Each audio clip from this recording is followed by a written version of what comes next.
Мне ее выступление понравилось в целом, так сказать, очень даже по формату Евровидения все это. Когда уже я увидел, что Манижа в числе претендентов, я уже понял, что ее номер очень взрывной, очень интересный. Поэтому я очень рад за Манижу. Я слежу за ее творчеством. Мне очень нравятся ее ранние работы. Я считаю, что это большой плюс не только России, Таджикистану, это все-таки таджичка. Поэтому я даже рада. Мы, конечно, очень рады за нее и будем держать кулачки за нее.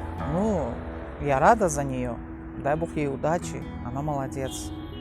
И для нас, для Таджикистана, это здорово. Мы гордимся ей. Она представляет не одну страну, не только Таджикистан, она будет представлять Россию, потому что она давно там живет, поэтому, в принципе, это замечательно. Но певица Манижа, конечно, она очень яркая и очень отличается от многих, кто сейчас на эстраде, не только российской, но и вообще по всему миру.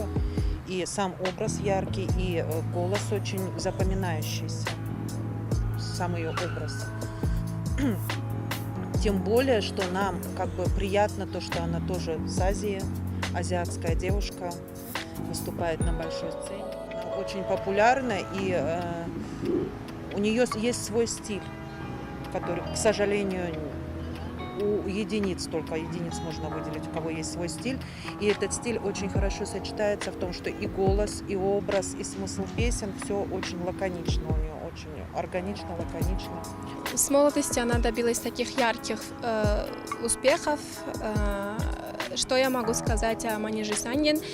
Лично я занимаюсь вокалом, то есть имею непосредственное отношение к музыке. И со стороны вокала единственное, что я могу сказать, песни очень хорошие, тембр голоса мне очень нравится. И в песнях, в словах есть конкретные фразы, которые могут зацепить любого человека. Да, у нее необычный образ и тянет человека к себе, и этот образ можно, мне кажется, сравнить с нашей знаменитой артисткой Севарой Назархан.